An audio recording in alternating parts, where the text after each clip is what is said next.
Assalamualaikum Sobat Football United. Dan Ashworth sudah bergabung di Manchester United. Ada sebuah artikel di The Athletic yang menurut gua menarik ya, sangat menarik, sehingga ingin gua angkat di video kali ini, membahas terkait dengan Dan Ashworth. Ini ditulis oleh Mark Critchley dan juga Laurie Whitwell.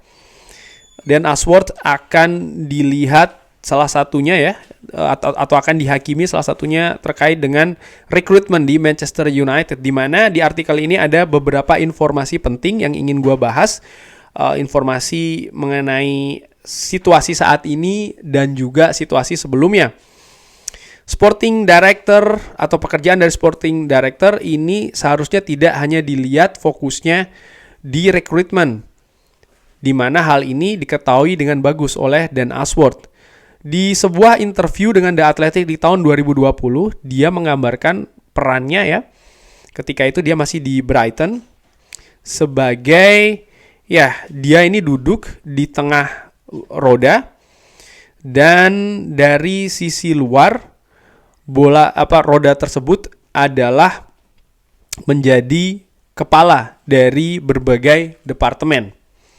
Secara bersamaan, Dan Ashworth sekarang akan melihat segala aspek dari Manchester United Football Operation. Jadi dari akademi, ke tim wanita, ke departemen performance, ke juga medical staff. Jadi dia ini juga akan melihat dari banyak faktor ya.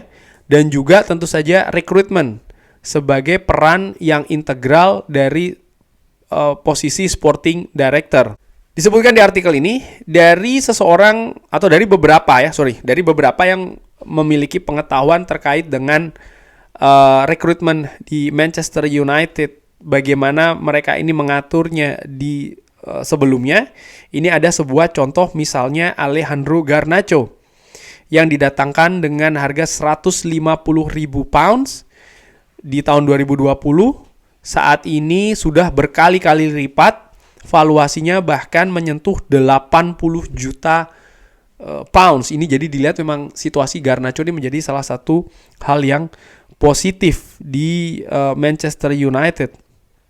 Nah, disebutkan di sini bagaimana di sistem rekrutmen dari Manchester United di scouting operation-nya ini menggunakan Trackerman, di mana Trackerman ini adalah sebuah database ya yang ada atau terdapat di dalamnya ribuan pemain dari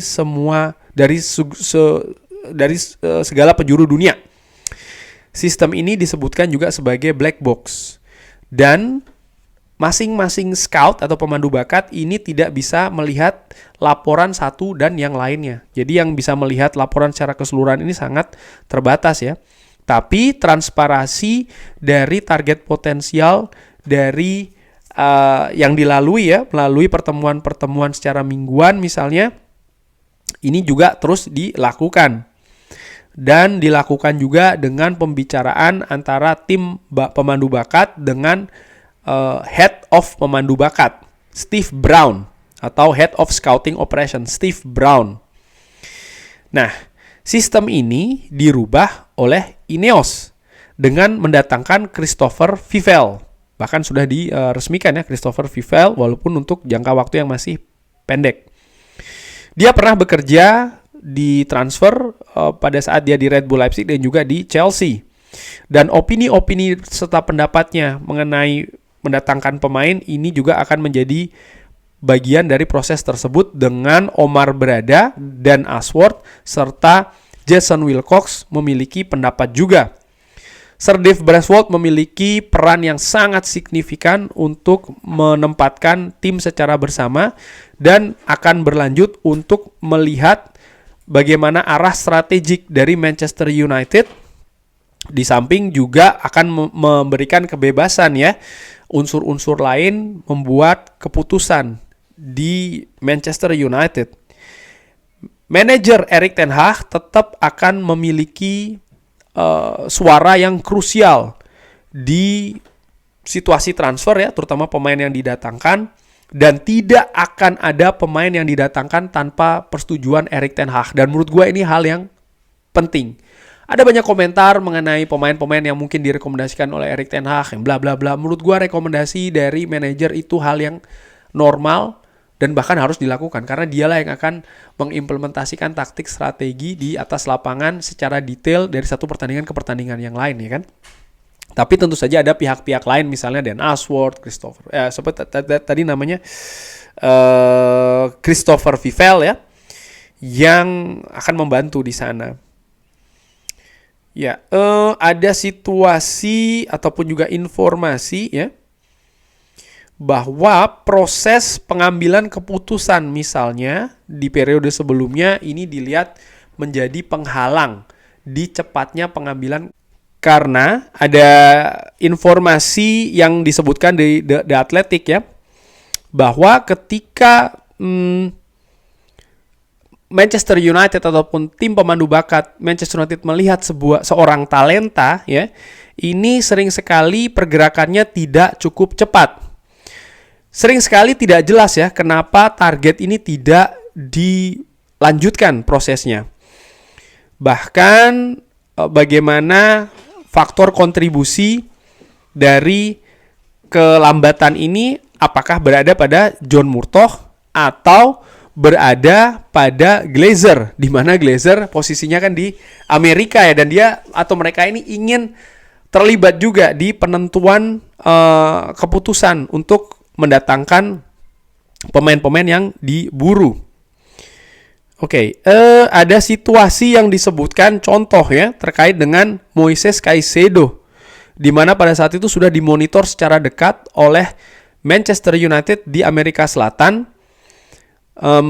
Bahkan di awal bulan Januari di tahun 2021.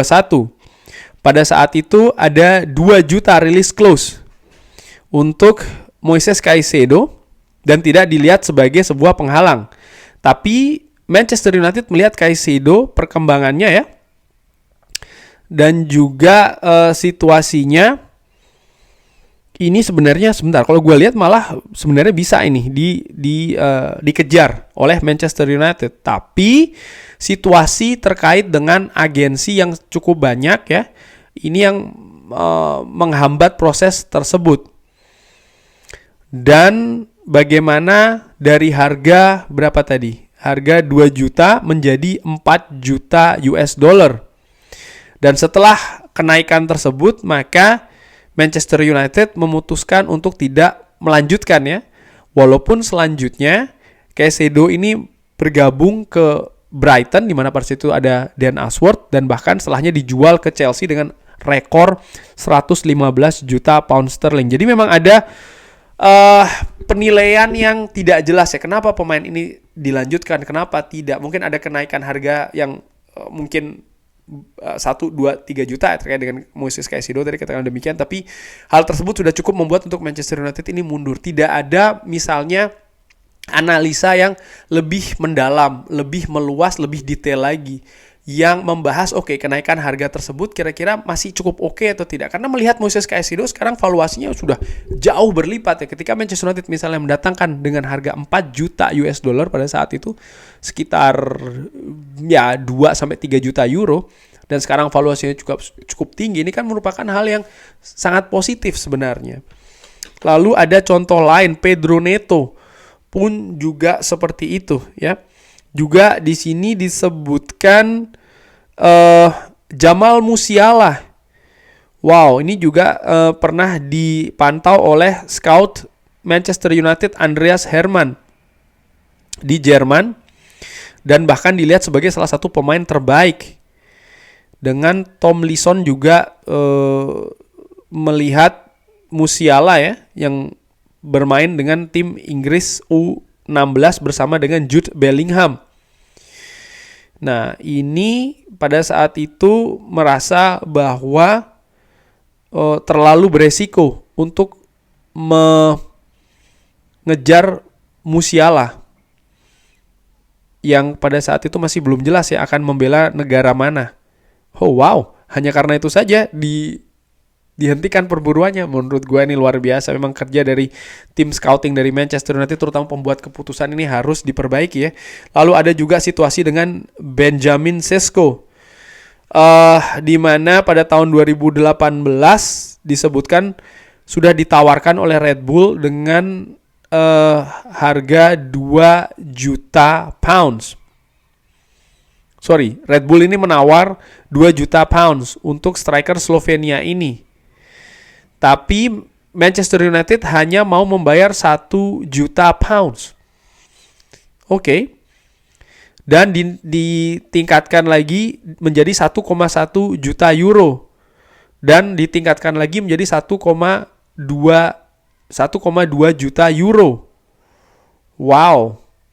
Dan itu tidak cukup untuk menyaingi Red Bull Salzburg yang akhirnya berhasil mendatangkan Benjamin Sesko. Ya, hal-hal seperti ini sih menurut gua ya, analisa dan juga pembuat keputusan memang nampaknya menjadi kunci di buruknya situasi dari transfer Manchester United, di mana ya kita tahu Manchester United di situasi saat ini membutuhkan striker yang bagus ya kan, dan ya Benjamin Sesko menurut gue salah satu talenta yang luar biasa di Eropa. Dan kalau gue lihat di artikel ini ya salah satu bagian mengatakan sebagai bagian dari struktur rekrutmen di Manchester United, Erik ten Hag dan juga rekrutmen departemen ini memiliki veto terkait dengan pemain yang diincar ya. Dan ini juga ditulis di kontrak Erik ten Hag dan tetap berada seperti itu. Dan ini merupakan hal yang diwariskan dari Sir Alex Ferguson. Dan menurut gue secara dengan amatiran ya, tidak ada hal yang salah dari hal tersebut. Memang manajer menurut gue harus mengetahui, bahkan juga harus memiliki keputusan terkait dengan siapa yang didatangkan. Tidak bisa manajemen ini hanya mendatangkan tanpa sepengetahuan manajer. Ini sering sekali terjadi di klub-klub lain. Dan menurut gue ini merupakan hal yang sangat fatal. Seharusnya manajer memiliki pengetahuan, diberikan informasi, bahkan diberikan veto mengenai persetujuan. Kenapa? Simple. Dialah yang akan bekerja dengan pemain tersebut dari satu hari ke hari yang lain ya. Setiap harinya di lapangan latihan, menyiapkan tim dan lain-lain. Sehingga ya dia juga memiliki suara harusnya, dan suara yang sangat powerful menurut gue manajer. Secara dengan amatiran ya.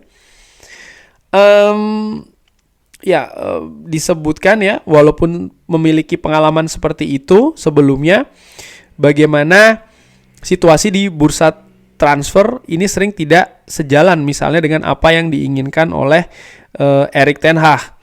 Sudah diketahui bahwa misalnya contoh mendatangkan Rasmus Højlund, di mana Rasmus Højlund ini sebenarnya bukan tipe karakter striker yang diinginkan oleh Erik ten Hag, yang lebih memilih Harry Kane walaupun memang lebih mahal. Namun bagaimana klub tidak melakukan bahkan usaha sama sekali ya untuk melakukan pendekatan ke Harry Kane, namun justru mendatangkan profil striker yang jauh berbeda dari Harry Kane. Bukan striker yang senior, justru pemain muda, tapi dengan juga harga yang sangat tinggi.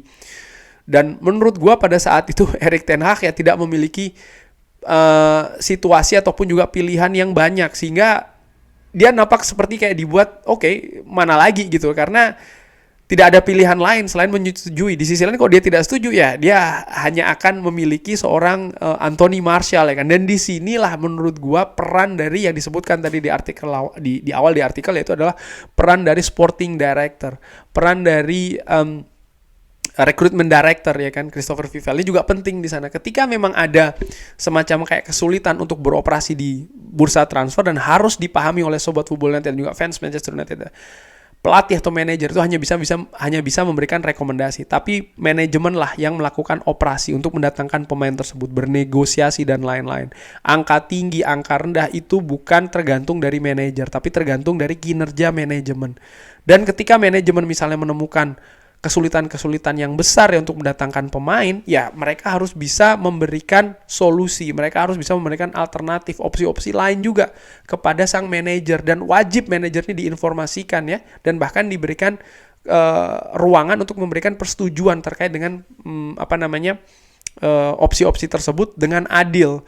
Karena sekali lagi gue melihat situasi dengan Rasmus Højlund mungkin tidak begitu adil, walaupun Rasmus Højlund ya akhirnya bisa dikembangkan dengan bagus sih, karena musim pertama dari Rasmus Højlund menurut gue so far so good. Oke. Kurang lebih demikian ya, dan dari artikel sini kesimpulannya yang gue ambil adalah bagaimana peran dari Dan Ashworth ini akan sangat penting. Ada beberapa komentar yang menyatakan, ya Dan Ashworth ini kan perannya sama aja kayak John Murtough. Iya, mungkin perannya sama, tapi yang gue harapkan adalah kompetensi yang berbeda. Bagaimana cara bekerja dari Dan Ashworth, bagaimana relasi dari Dan Ashworth, bagaimana cara pengambilan keputusan dari Dan Ashworth. Gue harapkan faktor-faktor leadership inilah yang membedakan Dan Ashworth dengan John Murtough ya, sehingga bisa memberikan banyak perubahan. Dan salah satu permasalahan di Manchester United, yes, gue setuju, ada pada rekrutmen, khususnya pada penilaian dan juga pengambilan keputusan. Bagaimana menurut Sobat Football United? Silahkan drop di kolom komen. Terima kasih sudah menyaksikan. Jangan lupa like, share, dan juga subscribe. Wassalamualaikum warahmatullahi wabarakatuh. Thank you.